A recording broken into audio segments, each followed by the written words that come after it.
Hi, everyone. Good morning, good afternoon, good evening, whichever part of the world you're joining in from. Thank you so much for being here. Today is a very special day. We've got not one, not two, not three, five guests who are here with us. All of them are HR leaders in various organizations across various industries who are here to share their friendship story. Yes, I mean it.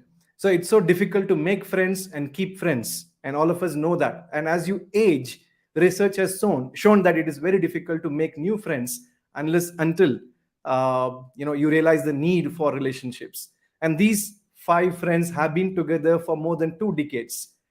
There are a lot of secrets that they have unearthed. In fact, when I met them for a couple of occasions in preparation for today, I found the kind of chemistry that they share is fantastic. How it all happened, how they came together, what glued them together is what we are going to uncover today, especially the recent high altitude mountain biking that they did together. And this is something I've never heard of. So many people trying to trek three different valleys across 14, 15 days, not having to plan in terms of Google Maps and so on. I'm sure many of you may have seen my teaser video where I have explained the kind of hardships these guys have faced. Now they are here with us to talk about how it all happened and what all they have experienced together. I have a short deck to show you what kind of experience they have gathered over a period of time, and I'm going to introduce this unique bunch of friends who call themselves as AltOD, Altitude Overdose, right? So this is something they have been doing for quite some time. Many instances, different paths they have traversed together. There are 7 of them. 5 of them are with us today to talk about their journey. What did they learn in these journeys together? While they are as a team, they are together, yet they are having their own internal journey within. So it's all about 5 HR leaders taking a road trip to search within. And what you see on the screen is 5 bikes that they have used. These are the owners of these bikes who are here today with us. I really like this picture because it gives you a perspective, the depth, the kind of vast landscape, the different terrains that within us.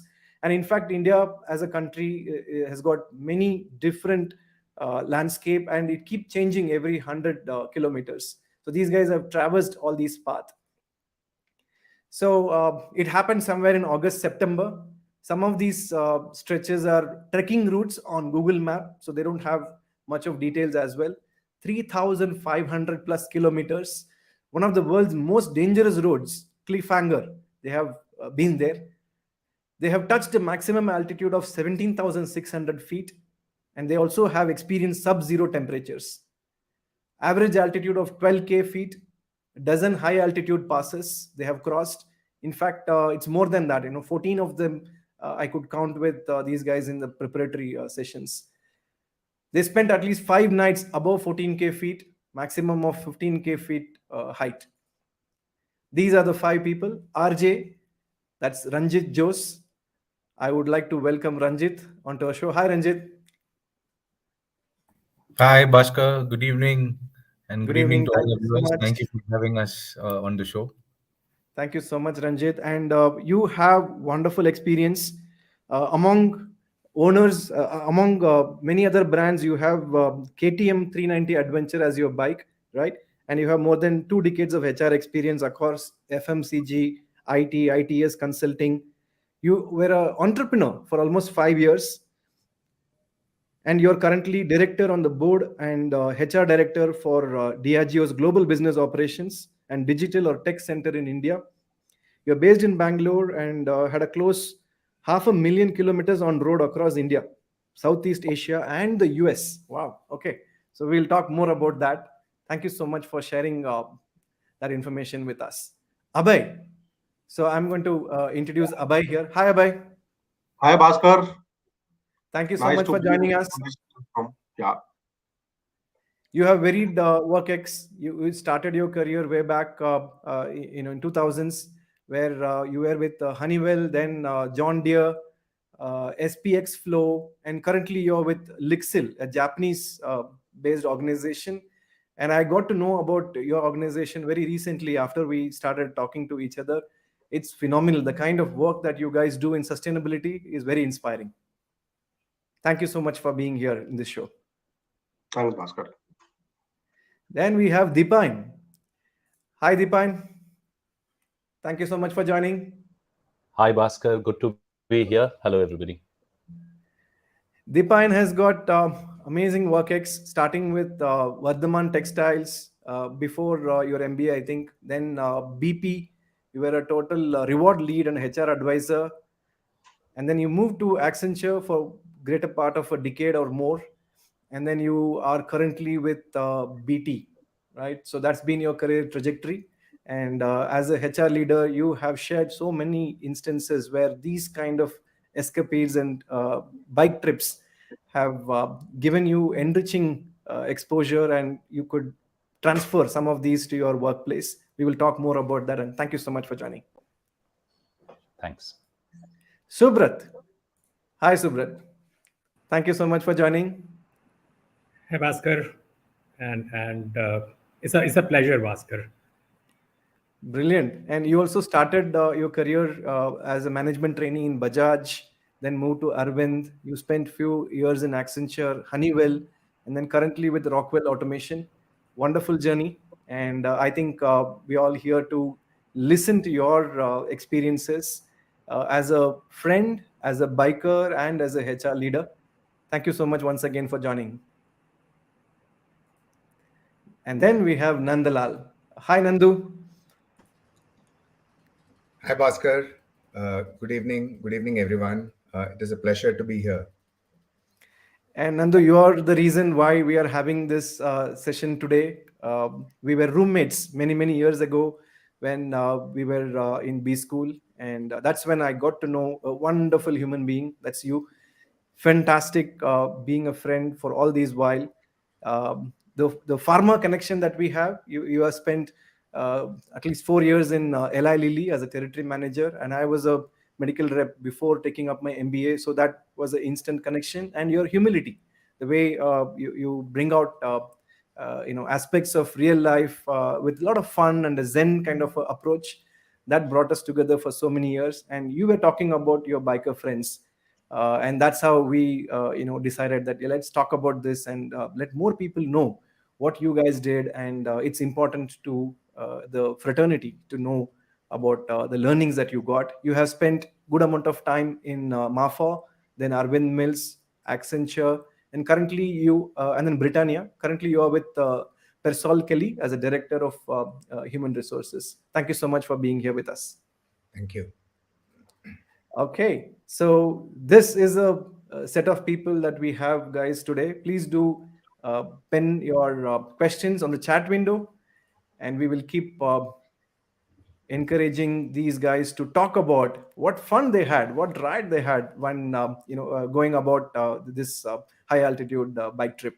So as you can see, Nandu, you won a KTM 390 Adventure, right? That's a picture I could gather. So tell me about your bike. You have given a name or something, and how did you choose this bike? Yeah, so honestly, there is no name for the bike. Didn't get that chance. Maybe the next time I'll name it. But this has been a dream for me to kind of have a bike of my own and ride the mountains. And a lot of motivation from my friends here on the call. And that is what led me here. Fantastic. Thank you, Nandu. Let's go to Subrat. Subrat, this is your Royal Enfield Thunderbird 500. Tell us more about that, please. Yeah, so Bhaskar, I have this bike for the last now around 5 years, right? And it was always, an aspiration to own an RE, right? A Royal Enfield, so a bullet, right? So I think that's how it happened, right? So, have done, I think, 4 or 5 rides on this motorbike, right? So it has been a good companion on these journeys.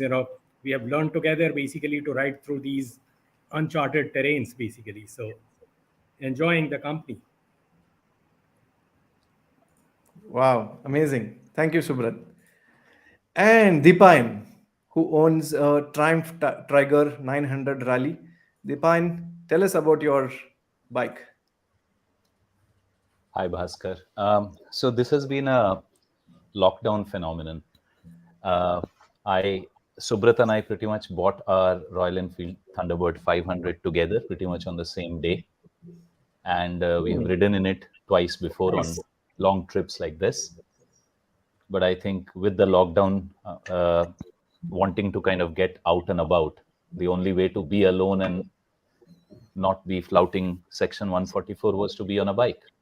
So this is something that I had, and I always had this kind of dream of having a bike that could take me anywhere. So here I am, and I haven't been able to search for a name. Tiger translates to Sheru, but I've been toying with that idea. Oh, nice. That's nice. Sounds good. Thank you, Deepan. Now let's move to Abhay.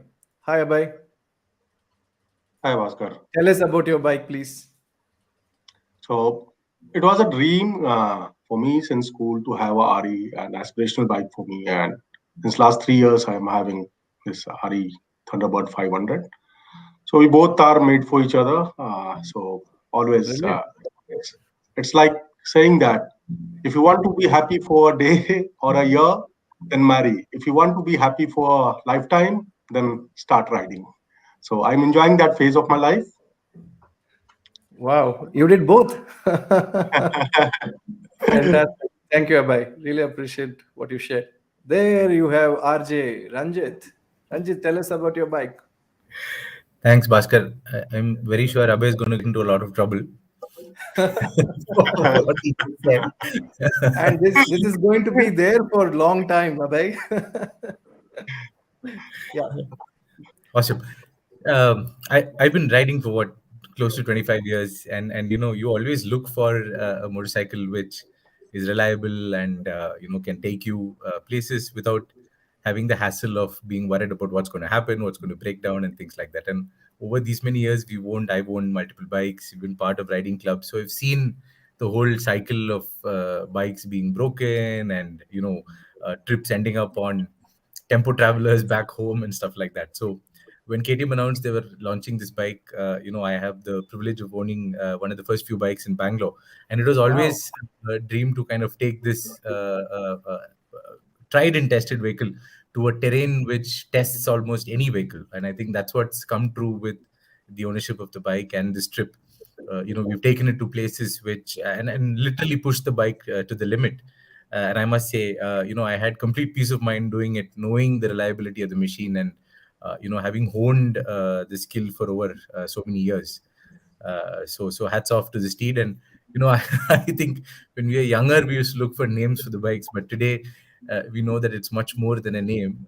So my bike does not have a specific name or anything else, Bhaskar. Oh, okay, nice. And Ranjit, you have a lot of fan following. I can see a lot of messages coming around that you are an inspiration for youngsters. Way to go, man! Awesome. Yeah, you should take all of this with a pinch of salt, because I've sent this across to a lot of veteran bikers as well. So there will be people who will throw in these comments just to see how I react and just to see how you react. Yeah, so Nice, nice. Or I thought you crafted these messages and asked them to post at regular intervals.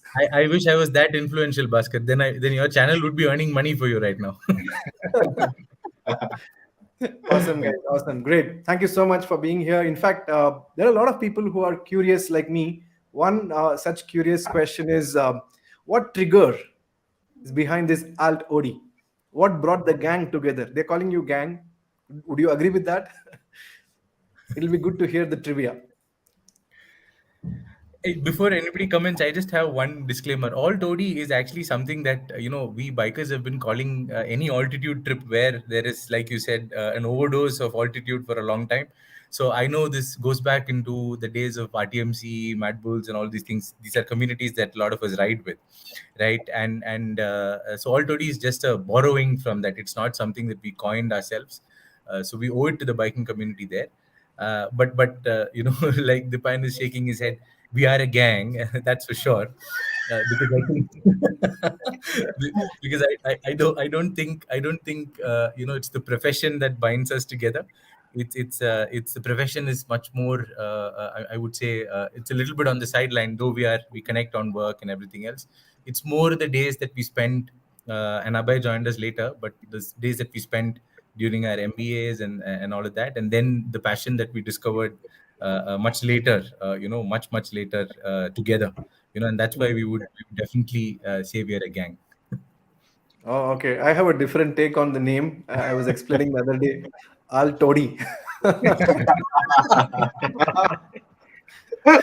When you pronounce it So really this, fast, and in some parts of India, it is toddy, right?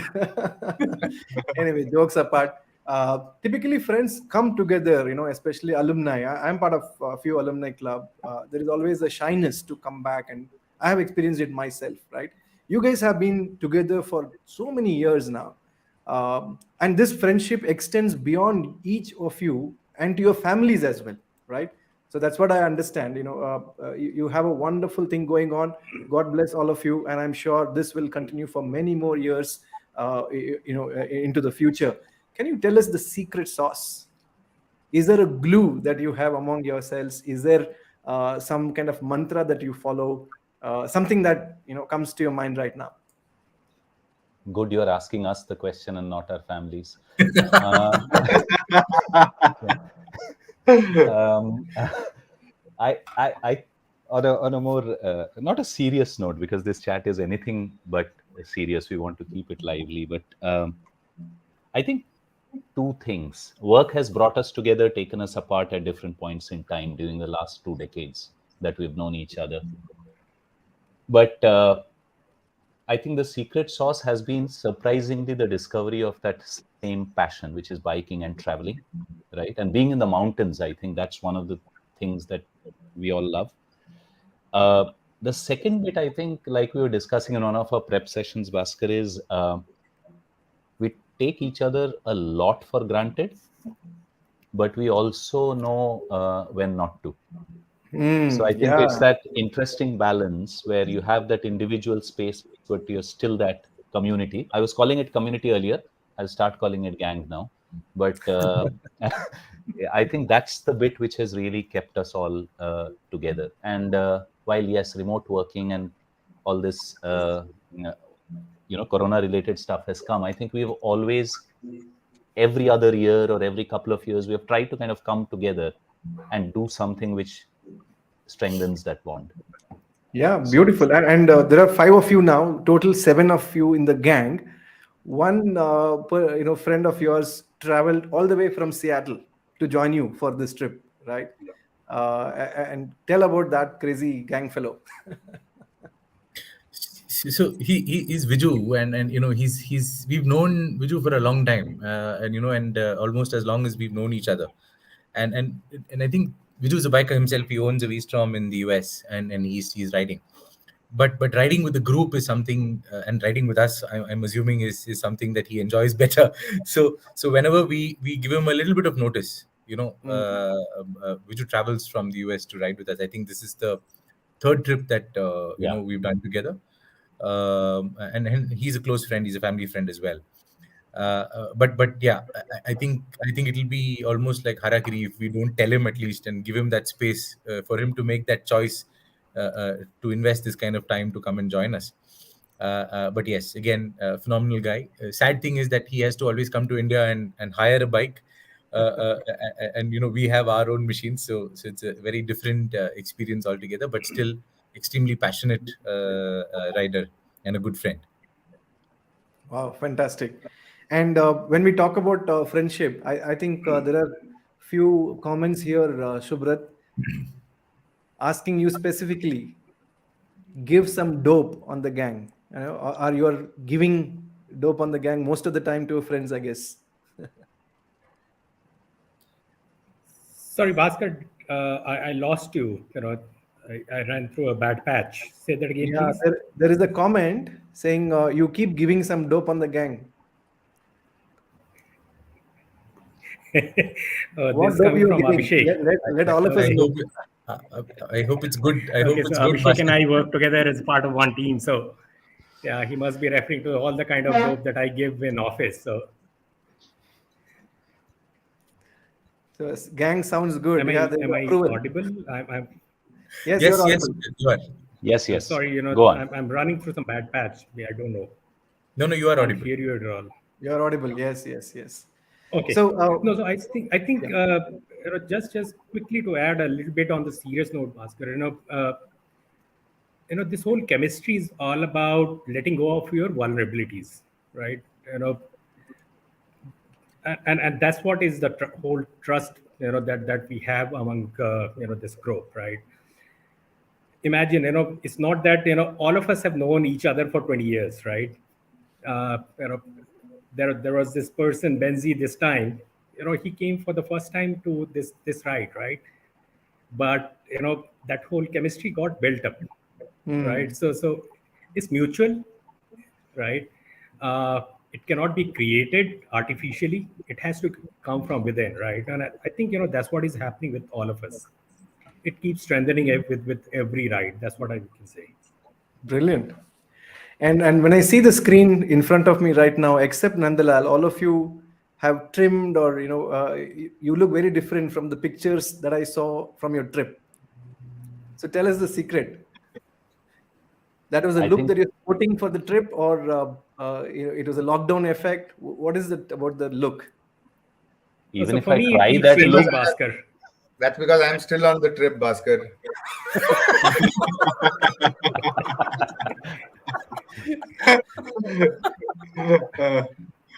So yeah, that's good.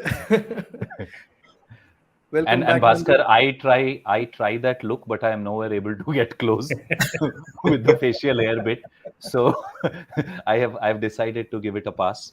But but yeah, when we talk a little bit more about the place and stuff, I think the last thing on your mind is to uh, look presentable, if I may say Yeah, so. that's not on your priority list. Yes, No. absolutely. That's an excellent like you use this jargon, it's an excellent segue into something else. I think you hit the spot. Yeah, you hit the spot. There you are everything but what you look like, what others think of you, and all of those things. It's more in terms of how much you can get from this that you are, how much you can get from the trip, how much you're liking or loving what you're doing on that bike. Right, so there's so much more than how external appearances come, and I think that's a very jovial but very deep thought that runs through that strain basket that you brought. True, true. Fantastic. And there's a question. And then it's also about protecting yourself, right? Half the time you'll be covered under a sunscreen, right? Yeah, in high altitude. Yes, absolutely. Abhay, there's a question for you. Eager to know what keep you all coming together year after year. So I can see that this question is from Ajit, so I know him from a long time. So Ajit, it's like the same passion that we all have, and the kind of trust and camaraderie we have built up. So that is one thing. Okay, the kind of comfort that we get from each other, and the kind of trust that we have, that during these 14-15 days on these terrains, if anything will happen, there is someone to back you up. Yeah. So that trust and the passion that we have, these are the two things that is common across the group, across the gang. Fantastic. And thanks, Abhay, for that. And I'm going to share the map of your trip. It's a rough map, not to sketch. There are three shaded areas in terms of where these valleys are. Can one of you take us through what is the significance of this trip? Jose, go ahead. I think we'll all jump in, and I think it wouldn't be right if I tell you everything about the trip, but then I think each of you've had a different experience here.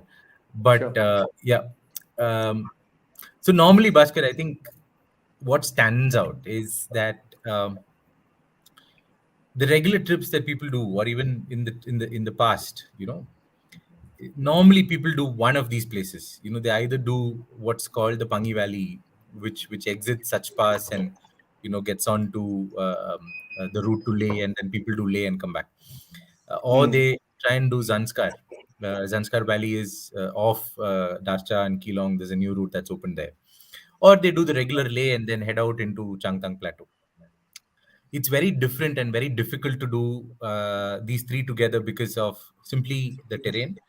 And like you said in the intro, the various passes that you have to cross, the high level of uncertainty that you time and again go through like a cyclic motion, right? So if you do any one of this, you know that there is a cycle of uncertainty, there is a cycle of certainty, and then the mountains are all about being prepared for a bouncer almost every ball. Yeah. And that's the whole thrill of this trip. And when we planned this route, none of us even thought it would be possible. We've had to modify the trip, modify the route, as and when we were riding. I think we've dropped off at least three places from the map as you see it to even accomplish this particular stretch that we've done. And honestly, I think the end point or the high point for all of us was to try and scale Umlingla, which is at 19,300 feet. It's not 24. I think that's correct. Wow. 19,300 feet, which is higher than base camp, right? And that was the motivation for all of us to kind of do these three legs. And Umlingla was to be one of the last passes where, we've done these passes, we've experienced the cold, and then we do Umlingla. But as luck would have it, we couldn't scale. We couldn't ride atop that pass. We lost our way, and there's still people trying to figure out. Though a lot of them have done this, but it just opened up very recently. But otherwise, yes, I think that was one of the unique features, and all of them. It's very difficult to get a similar set of people who'd want to take this, who'd want to stretch their luck to this extent. And with all the uncertainties, I think the group held on together, and some beautiful places, in between, and also a lot of militarization that we are seeing through tunnels and things like that. So we see a lot of very different nation building that's also happening there. But at the same time, remotest of places, like for example, the place near Purne is a gompa called Fuktal. I'm sure you've seen the picture. This place is over 2,500 years old, and some of the icons of Buddhism have meditated at this cave at some point in time. So again, each of us Wow. had the whole, when I say when I talk about it, I get goosebumps. To even be in that spot, roughing all this terrain is something that we were all looking forward to. So I think it's the wavelength that connected all of us together, and that yearning for saying let's do something different and not something which is tried and tested and done and dusted by lots of people in the biking community. Wow. Just And to as add, you were talking, I'm able to relate to what you are saying with the pictures that I saw of your trip. Yep. Yes, Nandalal. Sorry, yeah, Bandhu was just to saying. add there, Bhaskar, actually, as Ranjit said, it was true luck that actually brought us to kind of cover this particular terrain. The real plan was actually to have one more piece just above Leh. You would have had one more small piece that would have been there originally.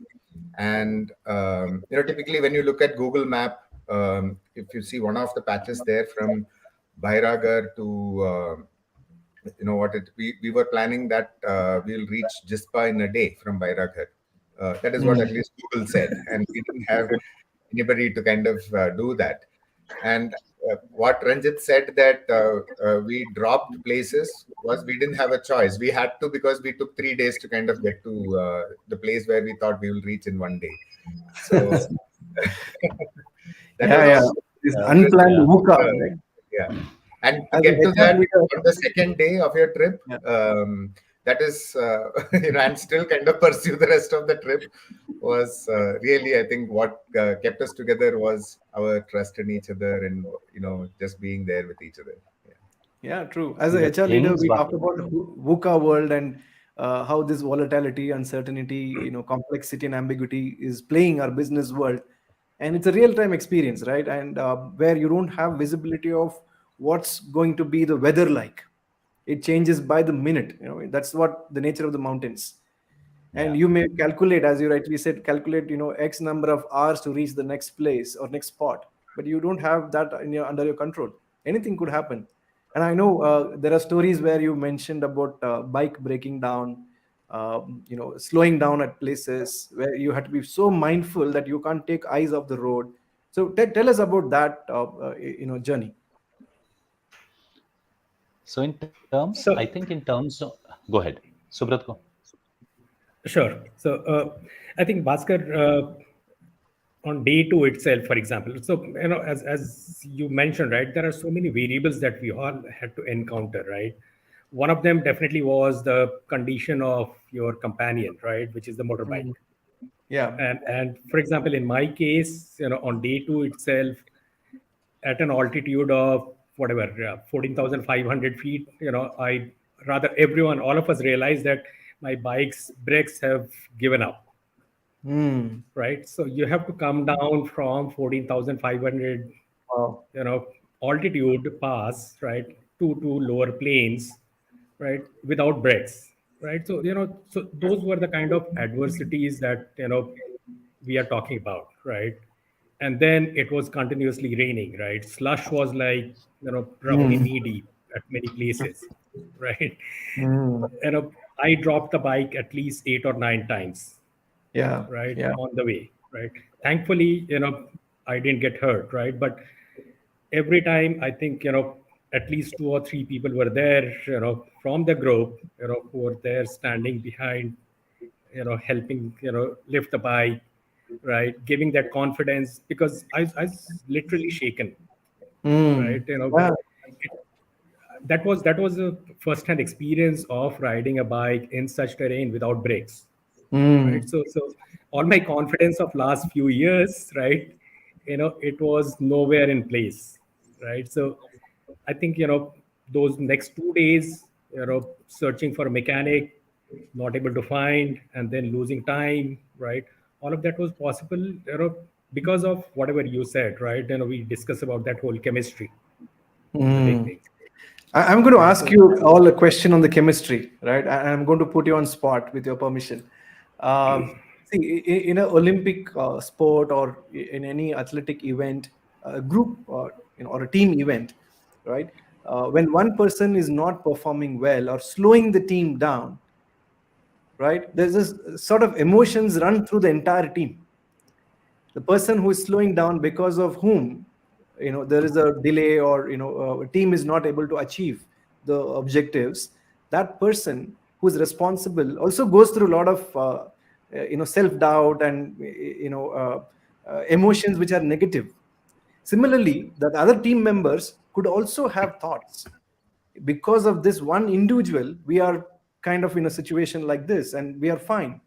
So how did you all handle that kind of a situation when one person is down, brakes are not working, and you have to go all the way back to get it fixed? Well, others had perfectly good condition bike. You could have moved on, or did something with the time at your hand. What was the emotion, and how did you reconcile all of that? So I'll go there first, Bhaskar. Ranjit was telling that he had 25 years of experience of biking. I precisely have that many days of experience when I, started in bike. So when Subrat was having these struggles, of course, it was a blessing in disguise for me. I was not the one who was slowing down the group. I was also feeling that honestly, after such pass, when we had crossed that and come through that horrendous kind of a terrain full of slush and everything, and we reached this place called Killer. Hmm. Um, and we were trying to kind of get Subrat's bike at least in a condition to kind of get to the next town. And the biggest relief for me, though I did not show it there, was we decided to stay off in Killer that evening because I was done for the day. So, those were the kind of emotions that were there for me. Somewhere, that there was. I mean, of course, there was a lot of worry about being with Subrat and stuff like that. But on the other hand, it was also a blessing in disguise for somebody like me. Did I hear But you say it was a worry being with Subrat? But I think Bhaskar, and everybody is mentioning such pass means I feel goosebumps right now. This was day 2. We did roughly around 3,000 plus minus few here and there kilometers. But when you get thrown after day 1 on a tar road, and then you get thrown into what is called such pass, means it's only when you go there, no amount of words can describe it. It was freezing cold. As Nandu and Subrat mentioned, it was completely slushy and raining. The road wasn't forgiving. So when we talk about things like we need to concentrate, etc., it's not in a esoteric sense.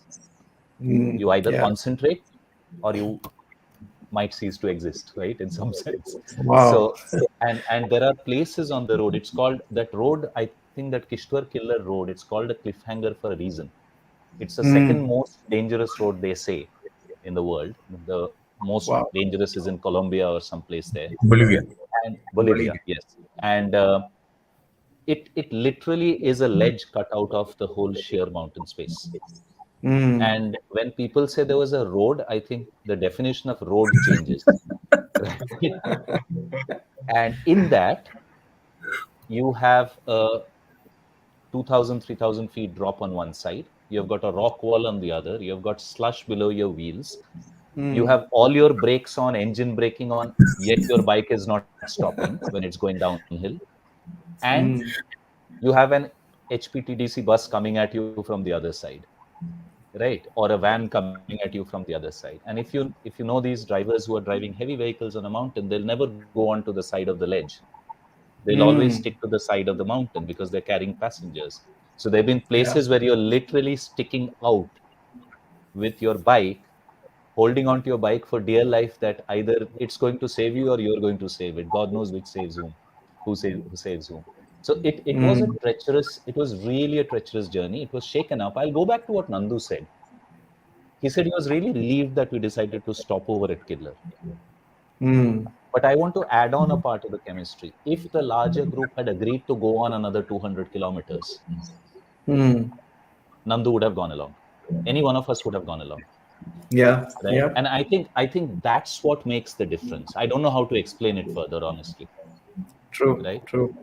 So, and Bhaskar, that's actually the essence of these trips together. And that's the essence of what you call, when people talk about teams, when people talk about teamwork in the corporate world, sometimes I feel it's it's not a comparable to something that happens like this. And you're out in the open, you're with a bunch of people you've trusted, like a project or anything else that you want to. And like Dipayan said, right, you have to halt, and that halt is going to cost you very badly, right? Weighing that pros and cons at that point in time, and going with the decision of the group, going with the collective wisdom, is something that prevails in any cohesive, in any group with good chemistry. And trips can go wrong just because somebody decides to act on his or her own. Trips can be very, very wrong when you don't look out for somebody who's having the trouble, like you said. And I'll take you to a different philosophical level. I think all of us are from very modest backgrounds who are here today because of a certain amount of hard work and toil and everything else that we put in, and we've seen the tough life. It's not that we've been given our lives on a platter. We've seen the hard life, I think, through the ages. So I think, and that's the big cohesive part also that connects us together, saying, look, let this mountain throw at some with respectfully, let it throw what it can at us. We will still prevail because of the collective wisdom and the experience we brought in together. Not being boastful. I have friends, and I'm sure this group has friends who've lost their lives on the mountains, but not being boastful, but very, very truly knowing that this adventure makes us stronger, knowing that adventure takes us to a very different level of things, and respectfully knowing how to plan and what to do in the mountains is paramount. Brilliant. And that gives me a segue into a question from Raghu, right? What was your diverse challenge experienced by you and the team help made you feel more secure during this amazing trip, especially when you were navigating the narrow pass in Himachal Pradesh? What made you feel secure? That's the question. So It's not one thing. Yeah, I think we should go around. Each of us would find a different anchor, Mhm. and I think that's where the piece that I was talking about, the collective piece, comes in. Dipan, please go. Dipan, you are not audible. Divine is on mute. Sorry, in true VC fashion, I've switched off my audio. I was saying,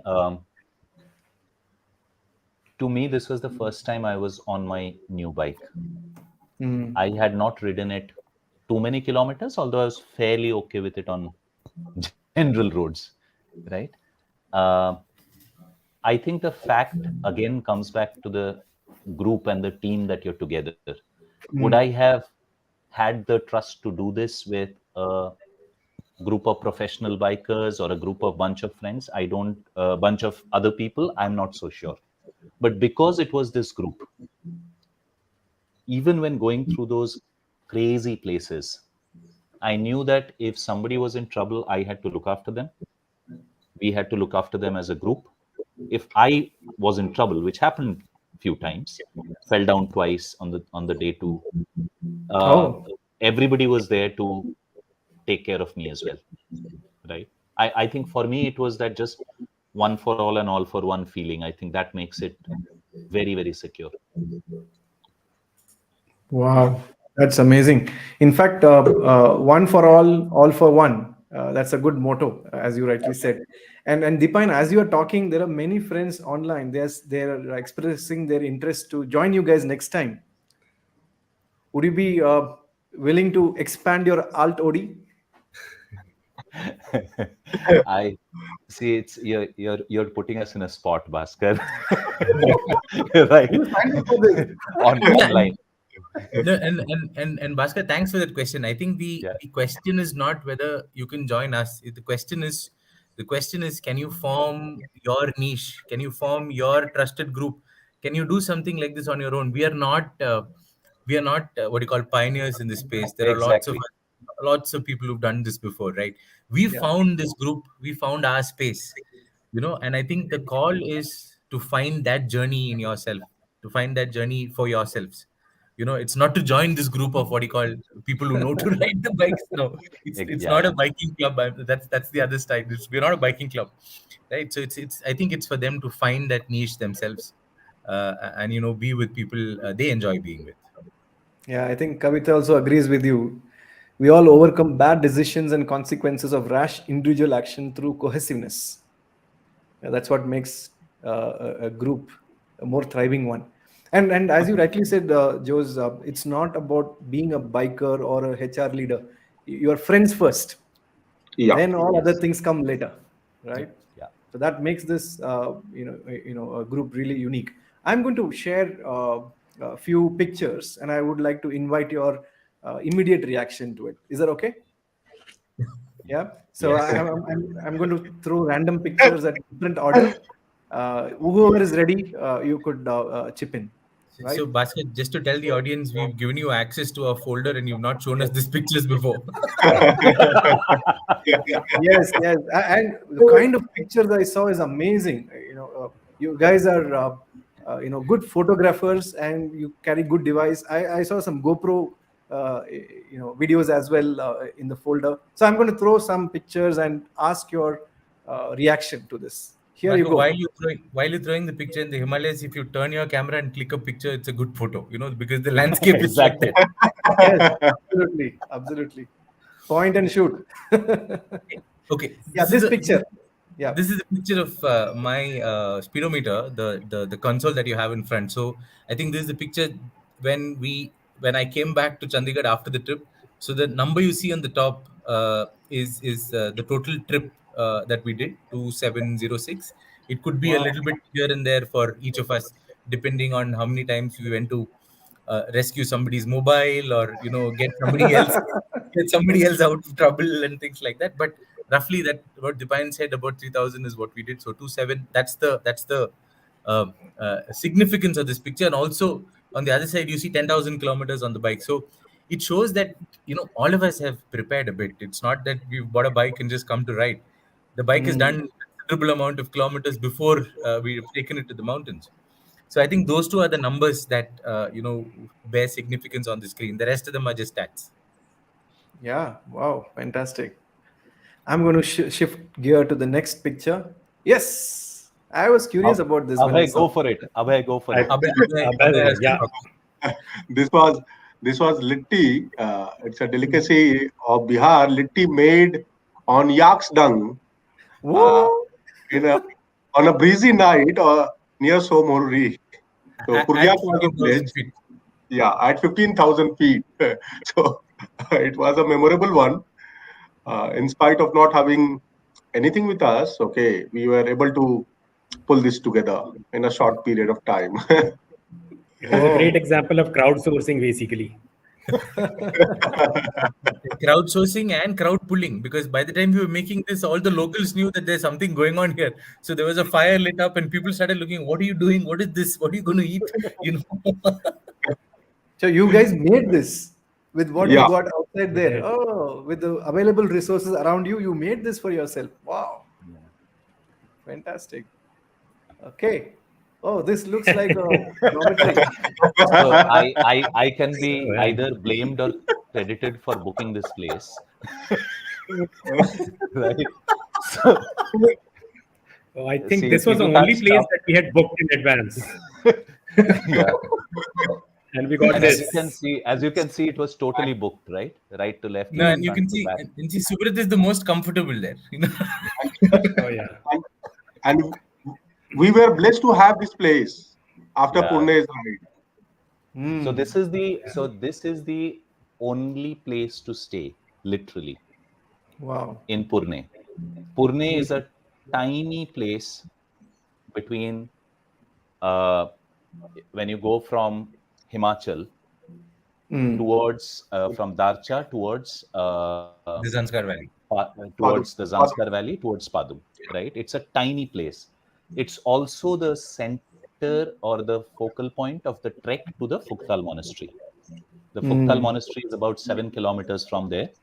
You can go by bike, but you have to trek about 5.5 kilometers one way at that altitude. But the significance of this place is a lot of people thrown in, not necessarily only us, a few others as well, and there are interesting stories about them as well. But a few of us thrown in. As you can see, going back to the fact, other than the fact that we are enjoying and traveling together every day, spending the day and evening together, I don't think much crosses our mind. Right? This is a very basic accommodation, but was very warm because of the way it's made up in those villages, right? With the thatch and the wall and everything. And we were there for a night. Literally, the sleeping is on the floor, and about 10 people in this room, right, guys? Yeah. About 10 people in this room. So, yeah, that's Was what there it is. anyone else for company, like Johnny Walker and so on? No, Johnny walked away earlier, but so, but yes, we did have a little bit of warmth available. Nice. I'm moving on. Whoa, this looks like an observatory. So this is a world in itself. So this is a radio observatory that looks into deep space, controlled from Bangalore, and this is a place called Hanle, and this is one of the I think 4 or 5 observatories across the world that was used to recently discover. About a year ago, they had discovered a new galaxy and something else of that sort. So this is a phenomenal place. It's also one of the places where you can have a very clear view of the Milky Way. You can see probably the entire Milky Way like you see in the photos with the what do you call it, the mist and everything else. It's beautiful. And this is kept here for a reason, because this is the only mountain at this altitude. Everything else is a valley, and your mountains are far. So it's almost like it's more than a 180-degree view. If you look around, it's a little more than 180 degrees. And Hanle is the place. It was recently opened to tourists, and this is a halt for anyone who wants to do Umlingla, which is the highest pass apparently. So we stayed a night here, at altitude being 14, 15,000 feet here. This is also one of the places where we had to use oxygen, uh, uh, Wow. because all of us were feeling a little lightheaded. Nothing seriously wrong, but since we had oxygen, we used oxygen at this place where we stayed. Uh, yeah, for the some for There's the one fun, question, some more serious. George, since you mentioned about this, there's a question from Adekala Sudarshan, right? Please share your experience, especially on the terrain where you were in need of oxygen. Did you guys thought that you should have not come to this altitude or should have brought more oxygen? No, not really. I mean, like I said, this is something that all of us knew, that we will have issues in breathing and things like that. So all of us were carrying portable oxygens, but thanks to some of our friends in the army, we were also given extra oxygen while they knew that we were going to these altitudes. So we were carrying a lot of oxygen. So if anybody felt high altitude sickness, or had any trace of pulmonary edema or something of that sort, we had enough oxygen, and we knew how to use it. We knew definitely how to use it. So that's why I said we were all in a room, and we made sure that we used up about 200 liters of oxygen that day. So that it was just a precaution. At no point in time we felt underprepared.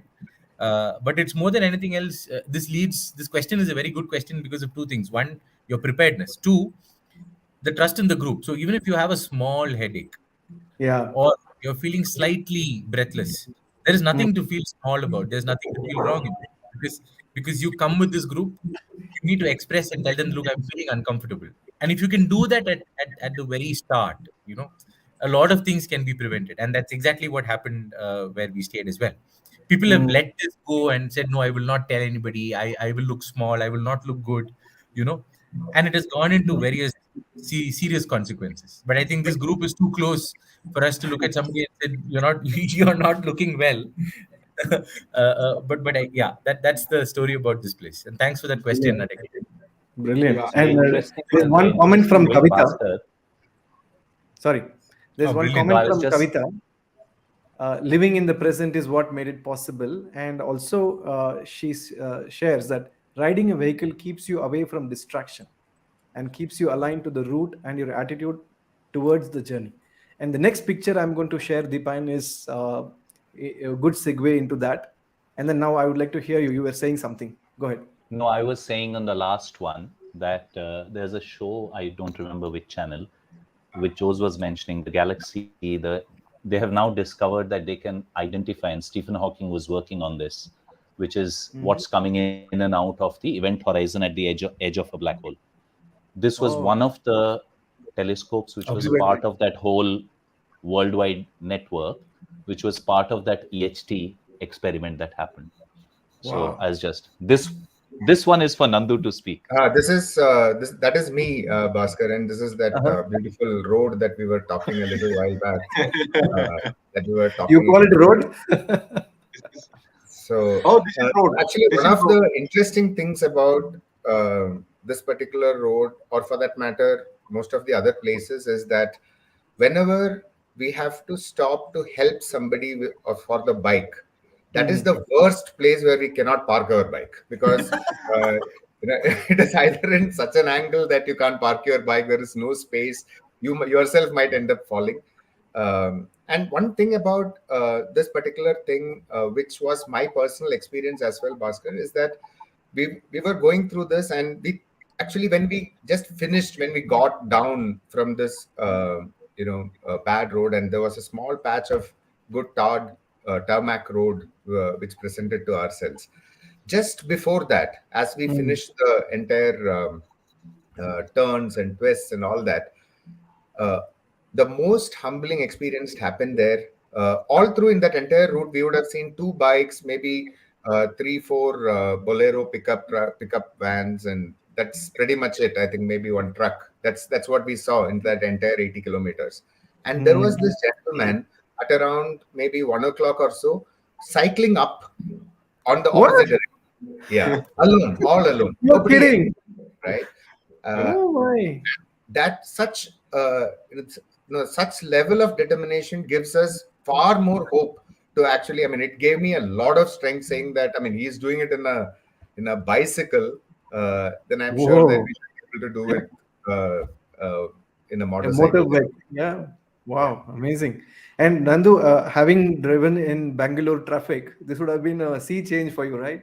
Absolutely, yes. I think he prefers these roads to Bangalore traffic. Yeah, any day. Yeah. Wow. This one, yes. Yeah, so I have a story here. In fact, this was the place where we should have ideally hit the third day, which we ended up to be on the fifth day or so, fifth or sixth day, I'm not sure. This is a place which is actually from Jispa to what is Zanskar Valley. This is the pass, and there is a tunnel which is coming under this particular pass. Okay, it is a 13-kilometer tunnel or so, is what I heard, which is bigger or longer than Atal tunnel. And there is work that is happening. Now, the real story is this was one frightening experience. The previous day, we tried to kind of find some accommodation. We came almost very close to this particular pass, and we went back. There was a terrifying water crossing that was there because it was in the evening that we were crossing, and we crossed it both ways while going and coming because we couldn't find anything. The next day, I was super scared about this pass. And we got on the pass without too much of difficulty because it was in the morning, and typically water crossings are not that bad in the morning. And once we crossed the pass, we are supposed to go down. After some time, I saw that I was maybe 100 meters above the pass. I had taken the wrong route and I had gone further in a different direction, and that was a single lane which was going up. Where I mean, thankfully, because of the tunnel work or whatever, there was a JCB which was there, which thankfully tried to turn. It looks like where I could turn the bike and come back. But again, another aspect of it was people had their eye on me. If I had been left like that, I would have wondered where I have reached. But thankfully, I realized, turned back, I saw that there were my friends staying back down at the foot of the road. And that is where, somewhere right at the early part of the trip, we build all that strong trust on the people, saying that they would not let you be, come what may. Fantastic. And you also mentioned in our earlier discussion that you had a method in riding throughout the journey. One of you would be ahead or behind, and keep a lookout on either side. And if there is a gap, and for a long time you do not see a friend, you come back. That's the unwritten, unsaid rule that you had for yourself. And I asked you this question: what about the person who is last in the line? Would you like to share your answer?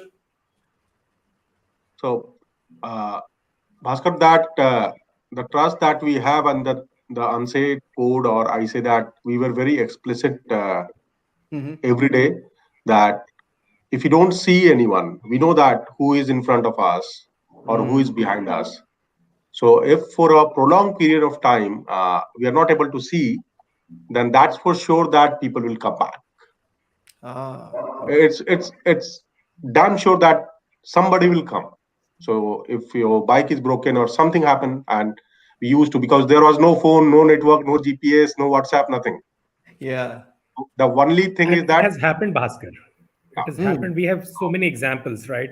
Another significance of this picture would be that starting this picture and for the next 2-3 days, whatever you see, you'll find only 6 of us, right? Because one bike, the guy from Seattle, his bike, failed on the way to this pass, and he had to go back, right? So that's another thing, right? This for these 2-3 days, we did not have the full group, right?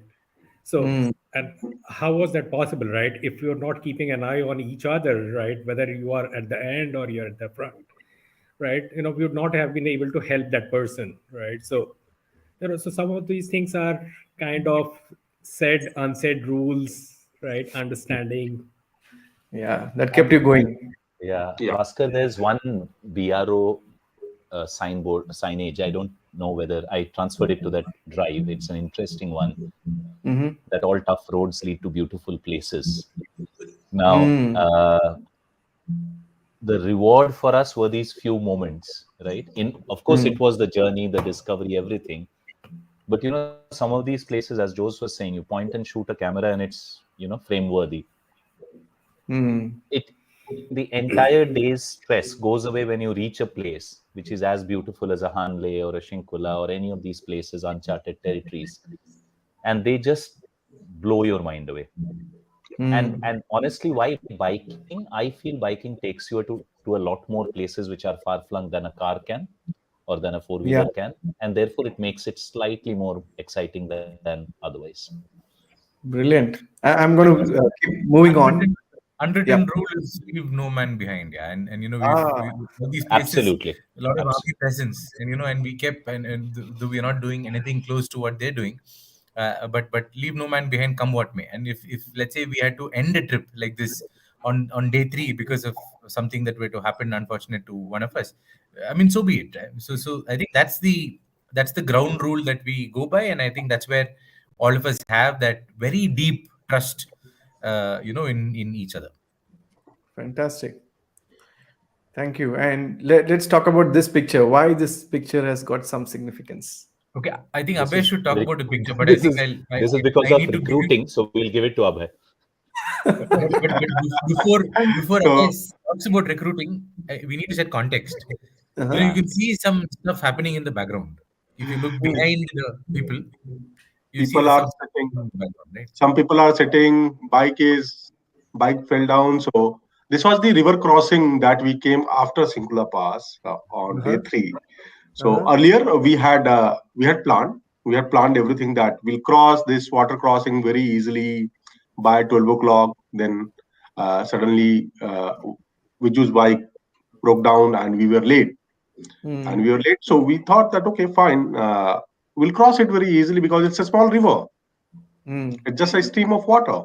If you'll see in photos, photographs, you will see that it's a small stream of water. The first bike when so Jose was the first to try Mm. this river crossing. He tried and he was stuck up completely. So the river was in so much flow, and Mm. because this was at around 2 or 3 o'clock when the water is at peak. So as the ice melts from the glacier, okay, and this was near Gomburanjan. So the water Mm. from of this stream was coming from Gomburanjan glacier, Oh. and it was in so much speed that you can't cross it. So the normal way to cross it was very difficult, and it was not possible. Many people have tried. We each one of us have tried the normal way, and we are not able to do that. And there was no option to go back because one side it's Shingula, which we Mm. crossed. Another side, this water crossing was there. So the only option was to cross this water crossing or stay in the open and spend the night, or wait that next day morning if water will recede, then we are going to cross. So we are stuck up. So everybody was trying to find some way to cross it, and then uh, nothing was seemed to be possible. Then when uh, when you are in Rome, follow the Romans. So we decided to try that way. So these were the workers who were working on that road, which was Mm. after the water crossing. So we crossed there and we checked them if they are going to help us in holding the bike because force was extreme. And if Mm. anything happened, then you are just gone. So we have seen a jeep stuck up over there uh, Oh. from last 3 or 4 days. So Mm. and it was gone. So these people from Jharkhand, okay, they came to our rescue and they helped us in charting a new path, almost path, because they were putting the stones wherever it was deep, and they were pushing the bike. They were holding the bike from both the sides, and it took us almost 4 or 5 hours to cross that water stream. Wow. And this is the place where you lost your mobile, one of you? Yeah, I lost my So mobile. Nandu will add to it. And Yeah. that's again an inspiring story, restoring, faith in humanity. Could you share that, Nandu? I think it's better shared by Ranjit than me. So actually, I losing a mobile, there is no story. Actually, finding it had a bigger story than losing the mobile. So it fell off when we were going from here. Actually, our next stop was Pune. And I had traveled 25 kilometers, thankfully, at that particular point. And since I realized that the phone was not there with me, I had slowed down. And as always, somebody is kind of stopping to check what happened, why am I late? And then it was Ranjit who was there, the first person. So we retraced the path right up to this point, up to this river, to check, because we were taking the photos here.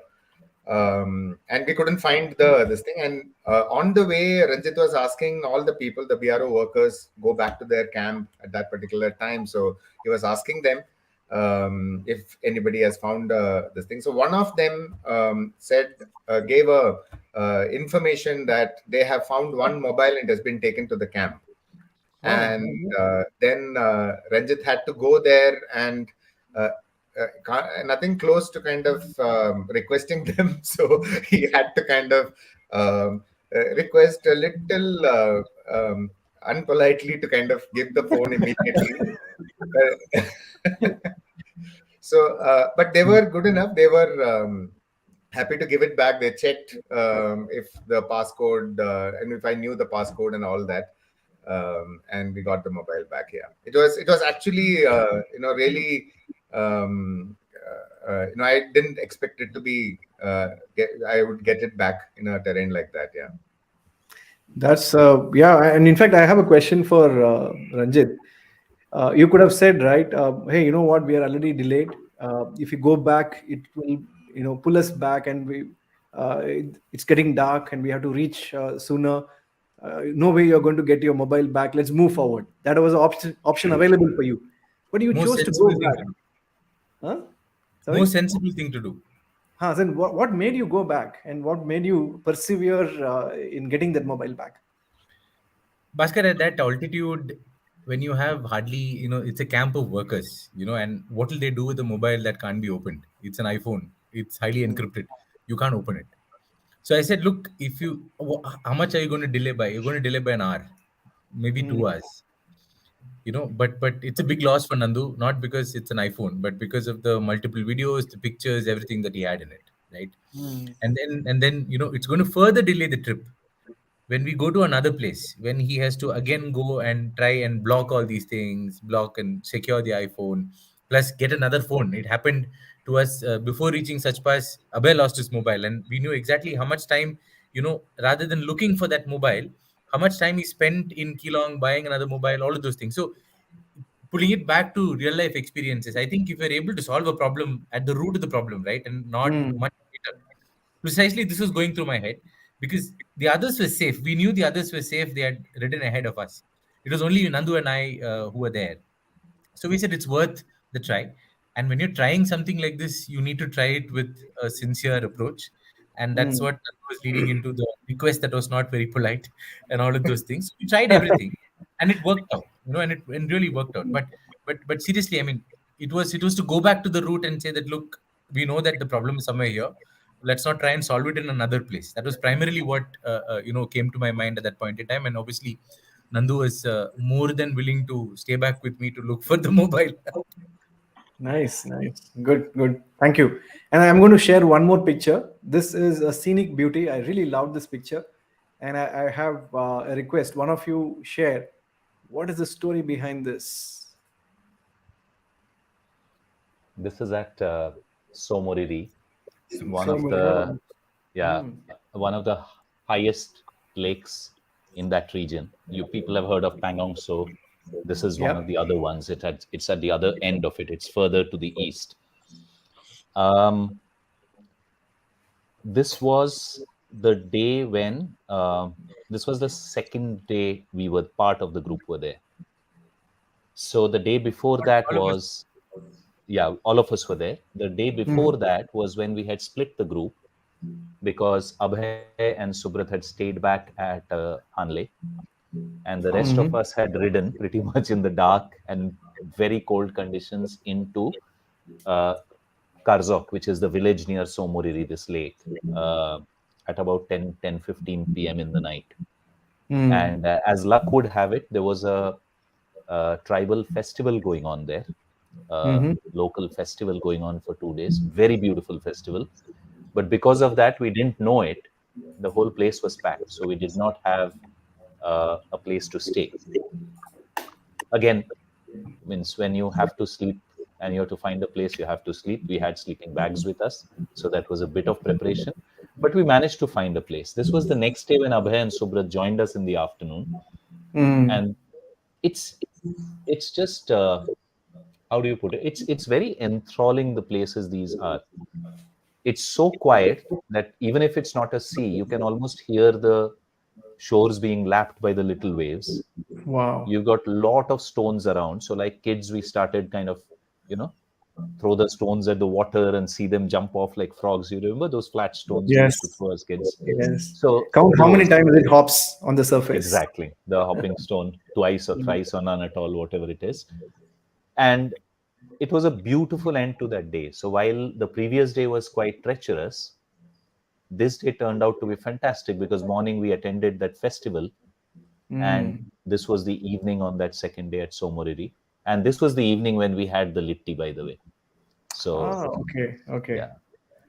Wow, what a journey! I'm really thrilled, and I'm sure when we look at many more pictures that you have taken, more and more stories would come. I would like to throw back on what Jose mentioned earlier. It's the trip, it's the company that makes it more sweeter and more memorable. And we teach a lot as leaders in our back in our organizations. This is a place where we can try it out and test whether we can live those teachings. So it's wonderful having this interaction with you. I'm sure we can come back again, revisit many of your escapades. One question, if I don't ask, I would not be doing justice. It has come up in the chat window as well, and it is one of my favorite. How did you guys convince your better halves? How did they let you go? Right. This is So this is a I have question. Anuj. Anuj also joins me in this question, right? And I have a few more. There's Smita who also asked a similar question.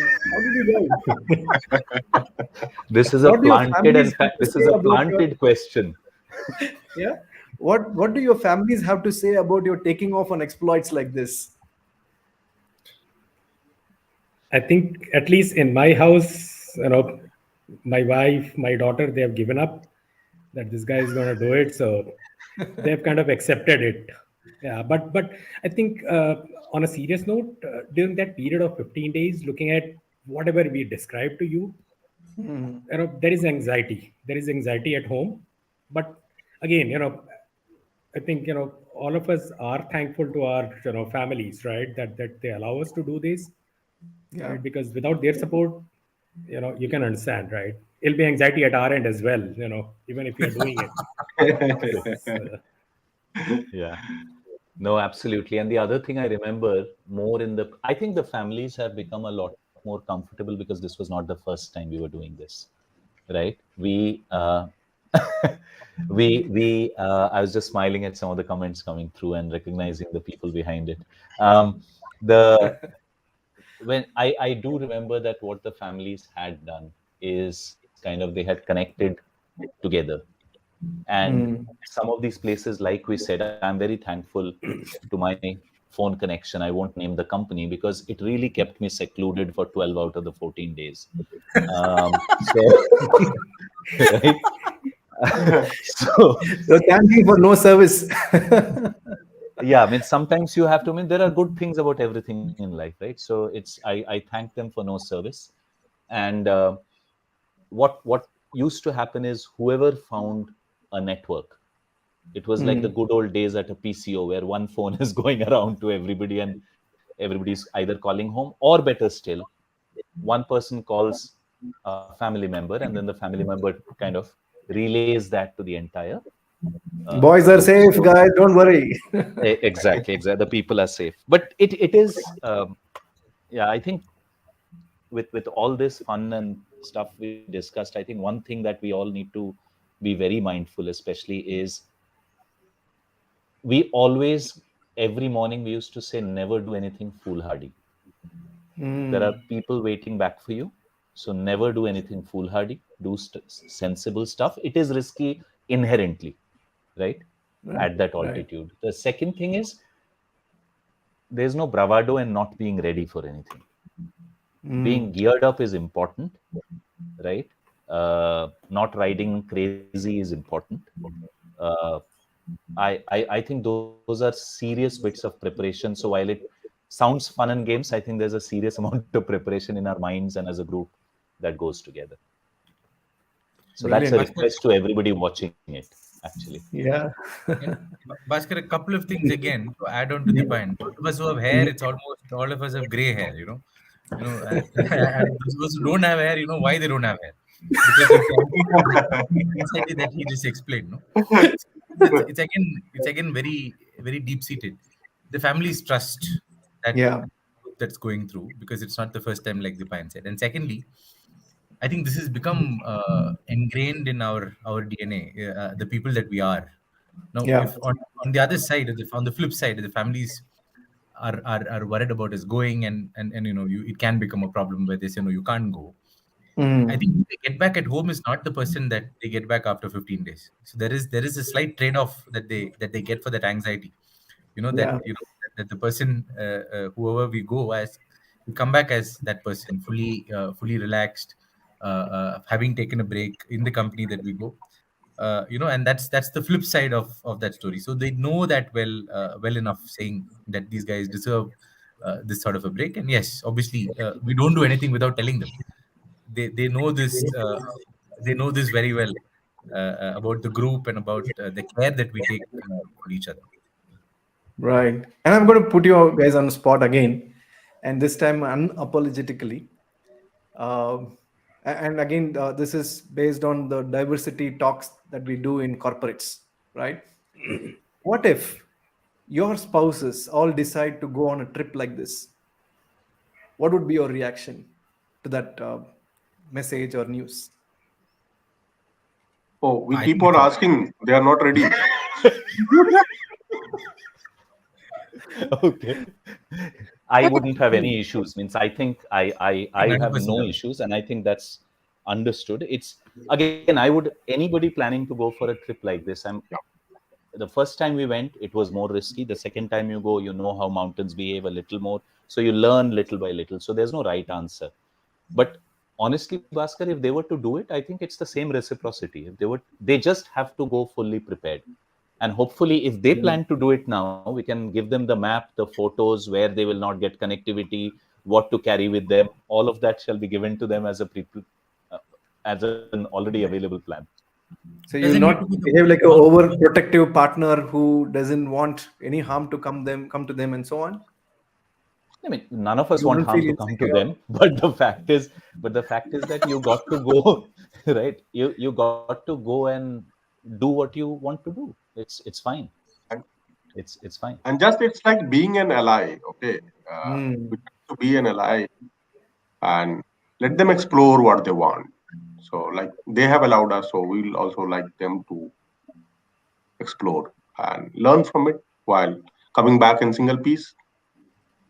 Oh no, Yeah. and Bhaskar, I mean, the families have done trips together, but like you said, this is one extension of that spectrum. If it were to go to the other, I think all of us are mature individuals. The families are close enough to, do this, and I don't think it needs to be within this group. Let's say somebody has that wish to take off by themselves with maybe another friend or somebody else who they trust. I mean, I think it's an open thing, and if they're passionate about it, why not?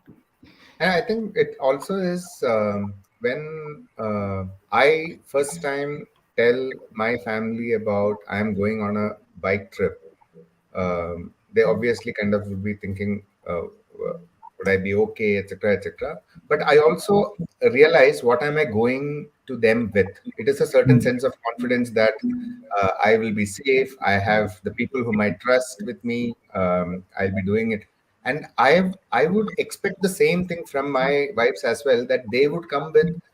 Having reached a certain level of confidence is when they would come and approach, saying that I want to go on a trip like this. And at that particular point, I think I would obviously not have any issues.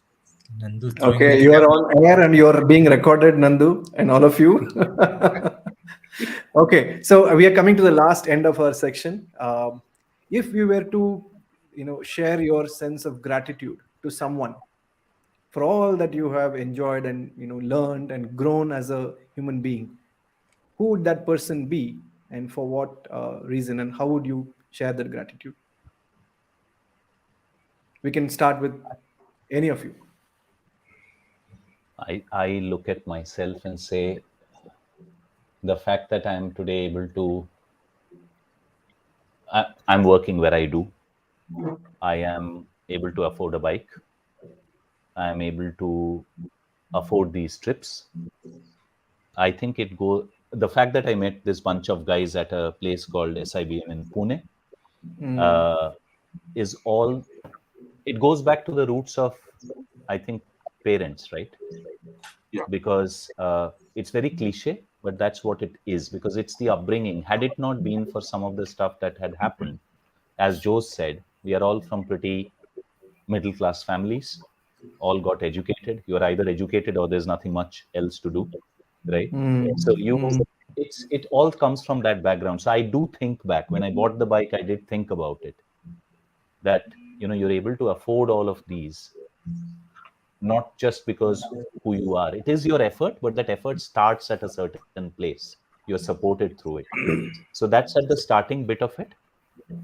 And yeah, I mean, it's thankful to a bunch of, as my mom used to say always, that the fact that you have 7-8 friends that you've been together for 2 decades and you do stuff together, just be thankful for that. So I think that's a big feeling. Very well said. Thank you, Deepan. Who's next? Bhaskar, I think it's a continuum, like Deepan said, right? At some places you're very thankful to your parents, the other places you're thankful to your partners. During the trip, you're thankful to the friends you ride with. You know, uh, so I think it's not one person that you can be thankful for.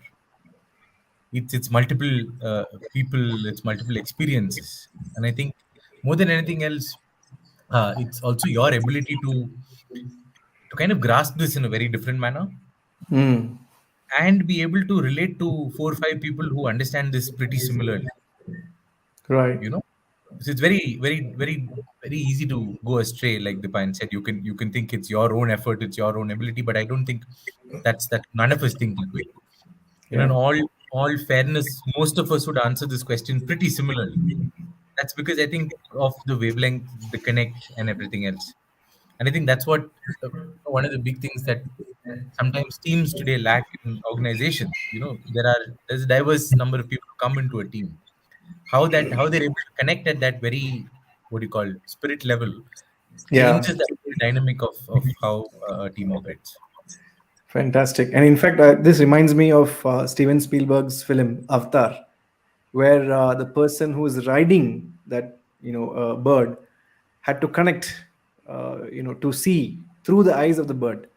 That's how the story goes. And that reminds me, you are one with the bike, you are one with the gang, and that gives you a lot of strength, and you keep moving on. And that's a gratitude each one of you.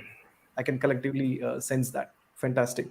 Thank you. On that note, last question: what is that one takeaway as a a HR leader, which you are applying in your personal life, and one on your professional life?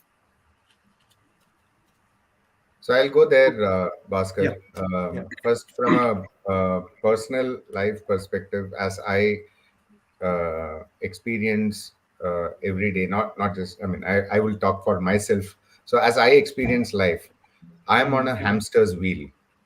Every morning, so it's on a button, and there is an automatic set of things that I do day in, day out. And then switching off from all that and getting into a place where you don't know what is there in the next turn and in the next kilometer, it actually gives you uh, a sense of liberation. It kind of gives you a sense of rest, a sense of um, a complete taking yourself out of that particular that hamster's wheel, as I would imagine that it is. And Right.